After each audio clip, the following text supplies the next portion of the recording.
objects in the mirror are closer than they appear. There's a reason why, in your car, passenger side mirrors are slightly curved. It gives the driver a wider field of view and helps reduce blind spots. Similarly, analyzing the flow of past events allows us to better understand our present time and to help comprehend how tomorrow will be shaped. Does this sound intriguing? How do we do this? Today on the Orbis Sentry Report, we'll be exploring what it means to historically think. I'm Carl Teichrieb, the Director of Worldview Research at Orbis Sentry, joined by friend and partner George Olson, Director of Geopolitical and Economic Research. And we're glad that you've joined us for what will be, no doubt, a very interesting and important conversation. Now, before we get to our guest, for those who may be unfamiliar with Orbis Sentry, we are a Christian-based nonprofit organization dedicated to equipping believers to engage intelligently on worldview and global issues, to be ambassadors who bring the message of Jesus Christ into the field of cultural diplomacy. To learn more and to partner with Orbis Sentry, go to our website, orbis-sentry.org. Joining us today to help us think in terms of historical mindedness is Dr. Christian Keller, who has been Professor of History in the Department of National Security and Strategy at the U.S. Army War College, and there he teaches on the American Civil War, war theory, and national security strategy. Previously, he has served as Professor of Military History at the Army Command and General Staff College, and after completing his PhD, he was a Fulbright Professor of American History. Dr. Keller has authored a number of books on the American Civil War, including Southern Strategies, Why the Confederacy Failed, and Takeaways, the Practical Uses of Civil War History for Civilians or Citizens and Leaders. So, how did Dr. Keller get dragged into an Orbis Sentry podcast? Well, last June, a well-spoken and very intellectually astute lady reached out to me to have a conversation on critical issues facing Christianity. Along the way, she recommended that a certain Dr. Keller would be a good fit for a serious conversation on historical patterns and how history molds our present era. It was evident that she esteemed Dr. Keller's work and had a great deal of respect. Actually, it's not quite the right way to say it. A clear confidence and love of Mr. Keller. After all, she was and is his wife. And so now, here we are. Dr. Keller, welcome to the podcast. Thank you, Carl. Thank you, George. It's a pleasure and an honor to be here with you both today. And I am very grateful for the invitation, and I look forward to our conversation. Fantastic. I'm going to ask George to pitch out the first couple of questions, and we'll go from there. Okay. Well, Dr. Keller, again, thank you for joining our podcast, and we're very happy to have you here. I've been listening to your podcast you've been publishing on the Civil War, which is fascinating, the U.S. Civil War. In thinking about the general topic of where we want to go today, historical mindedness, I thought I'd just start with a very open-ended question of, when you use that phrase, historical mindedness, what exactly do you mean? How is it different from simply knowing facts about the past? That's a great question, George. And as a preamble, I'm going to state my normal disclaimer that I do for any talk. Because I am an employee of the Department of War, anything that I say here today does not necessarily represent the official policies and beliefs of the Department of War, the U.S. Army, or the U.S. Army War College. They are mine and mine alone. So I just wanted to put that out there. And to specifically answer your question, George, historical mindedness in a nutshell is the habit or the method of using history in any framework, whatever framework you might want to choose, to enhance decision making today. And that is very close to the official Army War College notation that we have on that, its definition.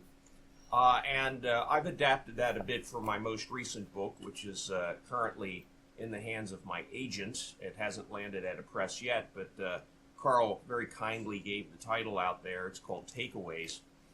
And what it does is it discusses why and how knowing about Civil War history in particular, which I use as a giant case study for all history of all times and all places, how and why that's valuable to an average citizen and to a leader today, regardless of their walk of life, regardless of what they may be doing right now. They could be retired, they could be a leader in a Fortune 500 company, they could just be a citizen who is just trying to understand how life is working today, or maybe they're a leader in their church, for instance. So if you think about historical mindedness in this manner, in an open-ended manner, I think you're going to find that it has greater value.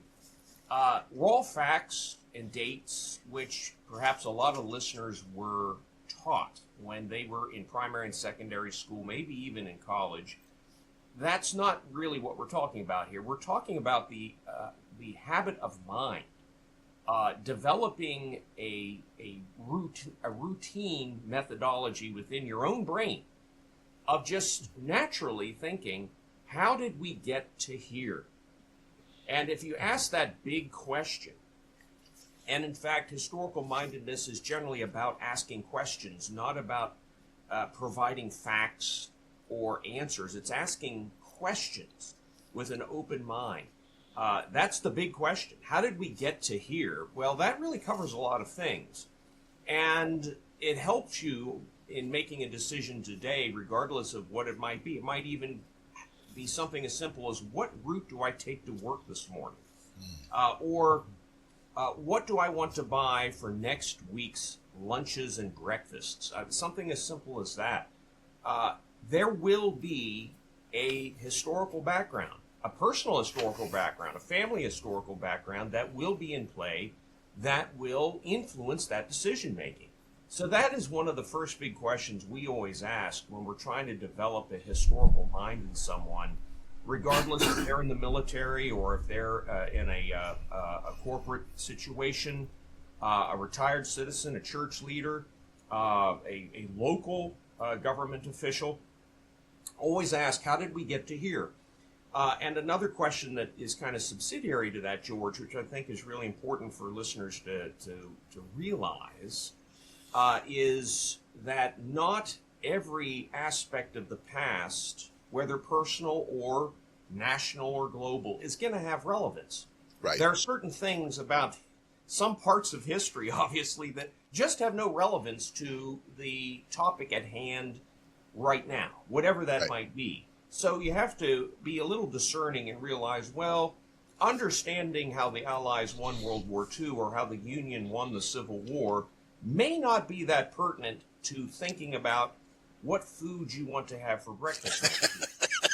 That's not going to be helpful, I would argue. However, if you are a policymaker today, or an advisor to policymakers, as some of my students are, my past students are, and some now may become, well, knowing those bigger questions about the big events in time may actually bear some value, especially when we come to the idea of analogies, which can be very tricky if they're not done properly. And of course, we all know that the Bible is not only the inerrant word of God, but it's also an incredible book of history. Yes. And there is so much that we can take out of that to help inform our decision making today. And I think many listeners already do this. They just do it implicitly. And I think for the Christian, if you just look at what is in the Bible, there will be a multitude of potential analogies. And we can talk about what that means perhaps in a later question. Yeah, so this is really interesting. George works a lot with the fourth turning concept in terms of looking at history, let's say, as a pattern a device for the construction of patterns. I take a look at a different set of parameters from modernity, postmodernity, into reenchantment, with big blocks of time. All of these reflect issues of cause and effect with ongoing consequences. I teach a class at Miller College, and that's one of the things, Chris, that I try to do is not, as we are looking into the realm of history, not necessarily focusing on all the facts, all the details. And in fact, I've been really disappointed into the level of historical ignorance I'm seeing across the board.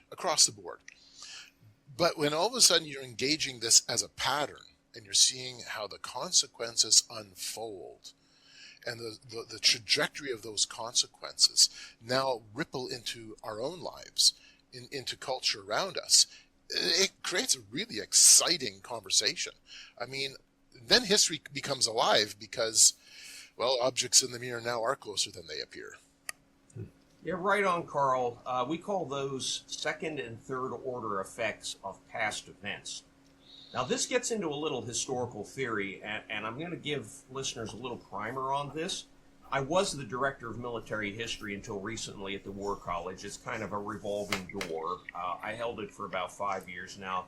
Someone else has it, and that's fine. But we still teach more or less the same theory behind historical mindedness as we did 5-10 years ago.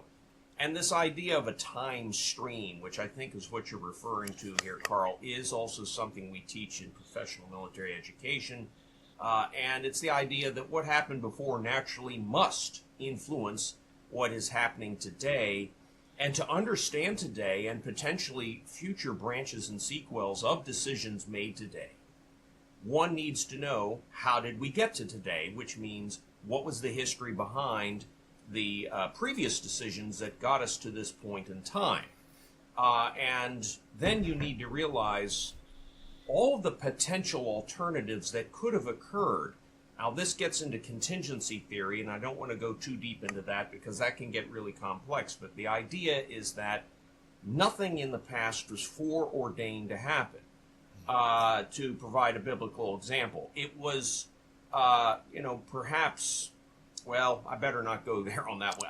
I'll just say that in the American Civil War, nothing was foreordained to happen, and there was no guarantee that the Union would be restored by 1865 or ever, and that indeed the Confederacy could have won the war. And any historian worth their salt will get this basic understanding that nothing was written in stone. Right. And when you're talking about human agency, the idea that people do make decisions. We have our own will. We can rebel against God and then pay a price for that later, but we do get to make our own call most of the time. And there will be second and third order consequences from that, which is essentially what second and third order effects are. When the person making that decision is a president or an army commander, you're going to see very major results in national and global history, obviously, that will have long-reaching effects well into the present and will have a massive effect on how the world that we live in today actually operates. Just think about modern Europe, for instance, and the fact there is an EU. This is a direct result of the Allied victory in the Second World War and an attempt to ensure that a third World War didn't erupt again in Europe. Why was that? Well, it was because of the disaster of the Second World War and before it, the first one. Mm-hmm. And why do we still have some issues today in the United States regarding race relations? Well, that one's really easy without getting into the politics of it. It's because Reconstruction was bungled initially by President Andrew Johnson, and then the radicals in Congress took over and perhaps overreacted a little bit, some historians say. Others say they did what they had to do. But it created a reaction in the defeated South, which then led to certain developments, shall we say, that persist in echoes yet today. All of this is the result of the fact that the Civil War happened in the first place. So I would just offer listeners this basic truism that nothing that we are and that we do today is uninfluenced by history. It all is, everything. Right. And you can take this back to the history of individual congregations. You know, where and why are churches in the condition that they are today, regardless of where they may be in the U.S. or around the world? And why do we have missions in certain places of the world and not in others? All this is based in history. And why is there difficulty, by the way, for some missionaries in certain parts of the world? Well, that might have something to do with colonialism. I'm just offering these as possible examples that listeners may be familiar with. That's really good, and I wanted to kind of touch on some. You're talking about the EU. One of the things that kind of sticks out in my mind as we think about these things is when it comes to historical understanding. I feel like it's really important for people to understand this idea of one world initiative, United Nations, one world government. So much of that stems from the aftermath of World War II and the desire to set up a system in which that didn't happen again. And because I remember when we came home from the Philippines and living in the Philippines until 2018, and we were to some degree insulated from the incredible polarization that was happening in American society back home. And we came back and it was like, why is this happening the way it is? Because I mean, I was very familiar with the polarization of the Philippine society, but not with America, because I'd been so focused on what I was doing over there. And I think a lack of understanding, like most people that you ask would not even know what the Atlantic Charter is. Right. You know, and the fact that the Atlantic Charter had as one of its core principles respecting the sovereignty of nations. And that was written into the UN Charter. Now, somehow, at some level, it feels like the UN has kind of put the sovereignty of nations to some degree, not completely on the side. They still respect it, but there's certain policies that implement tend to favor moving toward a one world system over the sovereignty of the nations. But with that said, it's still part of the charter. And it's still something that I don't think anyone in the UN would probably say that they don't want to respect the sovereignty of nations. Anyway, so I thought that's really helpful. And I guess one thing, as I think about it, just understanding how bad things got with World War II and how that led into. When you think about, I'd like to go back to the Civil War a little bit and think about the polarization that was happening in American society, like in 1850. Winston Churchill, if I remember right, you can tell me if I'm right about this. I read his history of World War II years ago. And one of the things I think he said in the introduction was that he considered World War II to be one of the most preventable wars in history. Whether he's right about that is up to debate, but that's what he thought. And then he also said, in looking at the American Civil War, that he thought that was one of the most unpreventable wars in history. And I feel like I remember reading that. And I'm thinking about the polarization of society in historical. Would the people at the time, like, how did they think about their own history in 1850, 1860? What were they thinking? How were they connecting it? And what was driving this divergent point of view among the population? I love that question, George. Thank you for asking it. To kind of offer a prelude to an answer here, I would like to just mention to listeners that to have a historical mind is to ask that kind of question.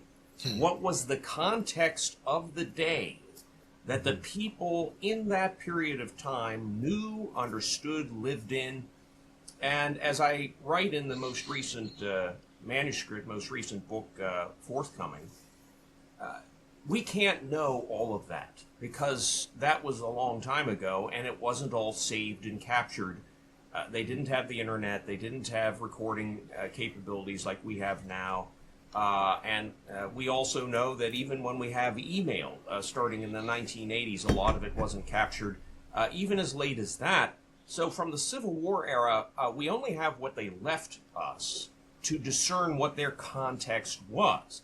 And I would offer that people are people of any time or place, whether we're talking antebellum Americans or ancient Greeks or modern Americans, and we're all going to share certain kinds of characteristics of the human condition. One of them is not to write bad things about yourself. You're not going to ever do that. So when you're trying to read these primary sources, and primary sources are the sources written by the actual people at the time, not what somebody said later in a secondary source. Those are what authors write, okay, and historians. A primary source might also include a newspaper from the period, editorials printed therein. But primary sources are really valuable for historians to reconstruct the context of the past. And if you apply this understanding to historical mindedness, it will enhance your ability to draw value from the past. Certain insights, certain nuggets that you can grasp and you can say, this has applicability today. If you can't get the context of what they were going through at the time, and you use a modern presentist agenda to interpret the past, you're going to be in trouble in getting value out of history. And that's why we historians, at least in the military, are very loath to accept modern presentist agendas. A lot of secondary source authors today, modern historians, do have a little axe to grind. They put their political agenda in their book and they reinterpret the past based on the lens of today. I loathe it. I universally condemn it, and I attack it in this most recent book. All my career, I've really had a problem with this. Some historians don't, and they make a lot of money by selling books that are politically correct. But the bottom line is look, to answer your question directly, at the time, in the decade before the American Civil War, there was not a belief that a civil war was coming. There was a belief there's a real problem about slavery, and we're going to have to do something about the expansion of slavery into the new territories in the West. This was understood in Congress. This was understood in the state houses, North and South. And the average reading American who had literacy understood from the newspapers this was a big deal. And they had to find a way to fix it. So they had tried the Missouri Compromise in 1820 that looked like that was going to solve the problem permanently. But then the Missouri Compromise was somewhat attacked and changed by the Mexican War and the admission of new states that came after the Mexican War. That caused the Compromise of 1850, and that was when the slippery slope began, where the politicians could not find agreement and they couldn't kick the can down the road anymore, George. They kept trying throughout that decade before the war. The big turning point, and I don't think it was the turning point that led irrepressibly to war, was the Kansas-Nebraska Act of 1854. In that, you see the birth of the Republican Party. And if you don't have the Republican Party, well, the sectional conflict is going to have a very different character. I think that's a fair way to put it. It doesn't mean some other anti-slavery party would not arise in the North, but how the war is going to emanate and when it's going to happen, I think would have been changed. Kansas-Nebraska Act, just real briefly, the history on that is, for listeners, quite interesting, but without going into the real detail, I'll just say this. It created the Republican Party, and it started to break open the Democratic Party, which up to that point had some unity between the northern and the southern states. And it made northern average citizens really start to wake up and listen to what the abolitionists had been saying since the 1820s, which is, well, you know what? If slavery expands, it's not only bad for the slaves, and it's not only bad morally, but it may take jobs and take land away from small farmers and would-be farmers, particularly immigrants who might want to go out into the western lands and carve a new life for themselves. And you don't want to allow slavery into Kansas or into Nebraska, which is essentially what the Kansas-Nebraska Act permitted in a de jure sense. In a de facto sense, the land wasn't good for cash crop cultivation. It was too cold. But there were slaves brought into Kansas, a very few into Nebraska. The mere act of that enraged Northerners. So the average Northerner starts to wake up and smell the coffee, whereas they had kind of turned a blind ear, if you will, to the abolitionist pleas up to that point. They saw them as hecklers. They saw them as radicals. And then this allows a new party to start to form. It kills the Whig Party, more or less, which had been the predecessor to the Republicans. The Whigs get into the Republican Party then, most of them. Interestingly, so do a lot of nativists. So the Republicans had an interesting mix of people in them. Not all of them nice. Just to borrow a term from today, nativism was another big issue that bothered Americans at the time. And if you ask the average resident of Pennsylvania or Maryland or Kentucky or Virginia even, what was really on their mind about a big national issue, they might say the slavery thing was troubling to them, but they'd say on a national level, I'm more worried about all these immigrants coming into the country and possibly changing the culture of the United States. And we need to remember, in the context of that day, the Irish and the German immigration was an immensely significant topic that had a lot of Anglo-Americans, those descended from the British colonists, quite concerned that their country was going to change in culture. Now, that's an interesting thing for us to think about today as we think about our current diversity in the United States, fears some people have today about this, and what does it mean when Spanish is the official language in a lot of states and is a de facto second language for the United States, if not a de jure second language. This is really a long-term second and third order, I would say a second order effect of this debate over immigration. So that's another contextual reality that bothered people at the time that gets subsumed under the slavery thing. But the slavery thing was the big problem politically. And ultimately, Kansas-Nebraska breaks open the two pre-existing parties. It allows the Republicans to rise. In 1856, they run a candidate, John C. Fremont, who did extremely well with the electoral vote unexpectedly, and that woke the South up. When they saw that and how close he came against James Buchanan, the Democratic candidate, they still had a partially united Democratic Party in 1856. The Democrats did. Just enough Northern Democrats stayed true to the Southern constituency. Well, what that means is now the Southern elites, the slaveholders, are aware there is a party now that has arisen that is sectional in the North, and it is partially devoted to limiting slavery's expansion. Well, for them, that was a massive threat to what they perceived as their way of life, which was an economic question. Right.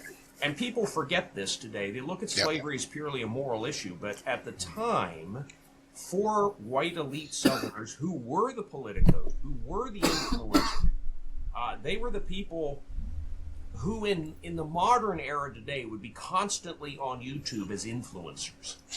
They would be the representatives and the congressmen in the state houses and in the National Congress. These people were the ones that owned the slaves. Only 25% of the white South owned slaves in 1860. A fact that's often forgotten, but these were the people with the power.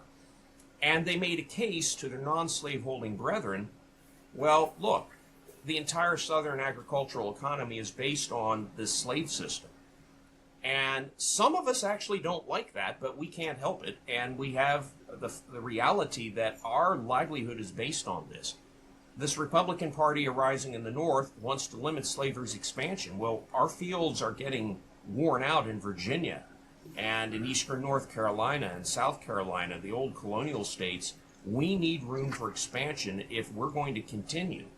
our way of life. And this then really makes it a real personal, emotional issue for the white elite Southerners.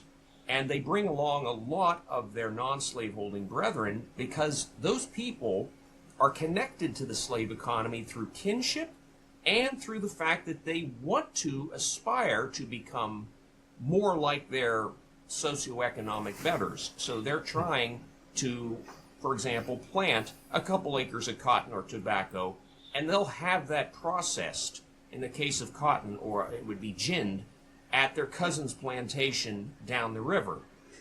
And this is something that people also forget about the context of the day.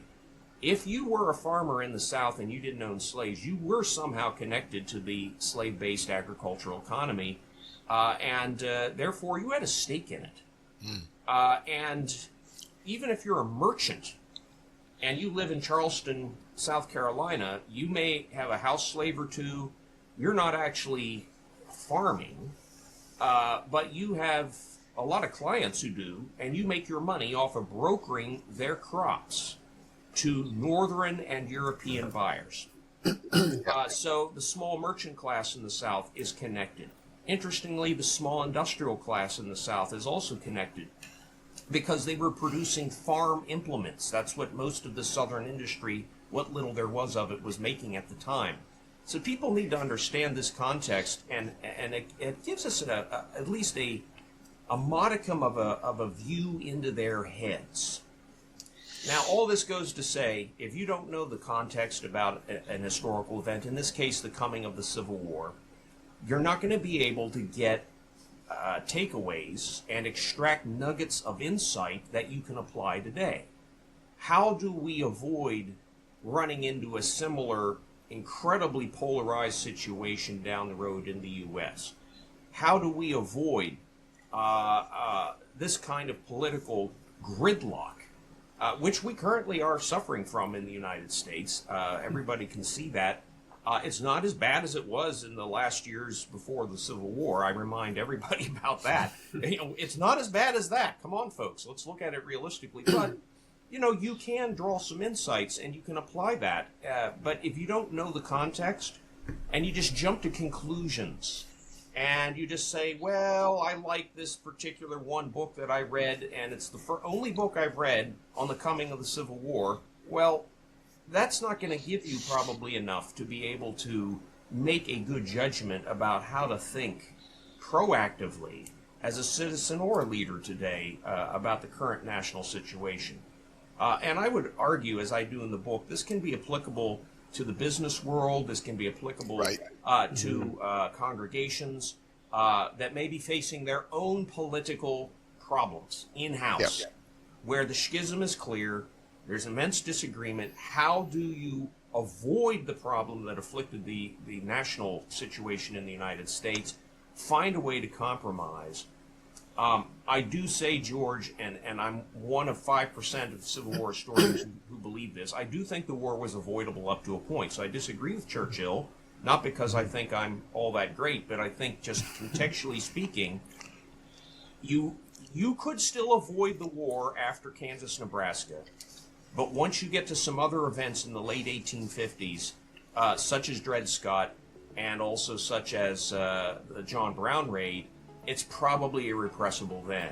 So, I think there was a point where it could have been worked out. Would it have been likely? Probably not, based on the realities of the situation north and south at that time. But there's always a chance for compromise, however infinitesimal, then or today. And I'm not a believer that you can't work things out if you get rational thinking people on both sides of a problem.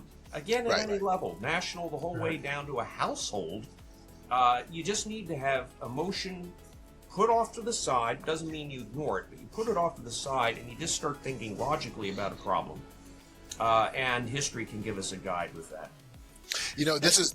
sorry, George, you're just going to say something. No, go ahead. And then I'm going to jump in. Yeah, this is awesome. Love it. I was going to say, one of the things that you said kind of stood out in my mind is a connection from the past to the present day. And one of the things that drives tensions, that drives polarization is this aspiration to great wealth.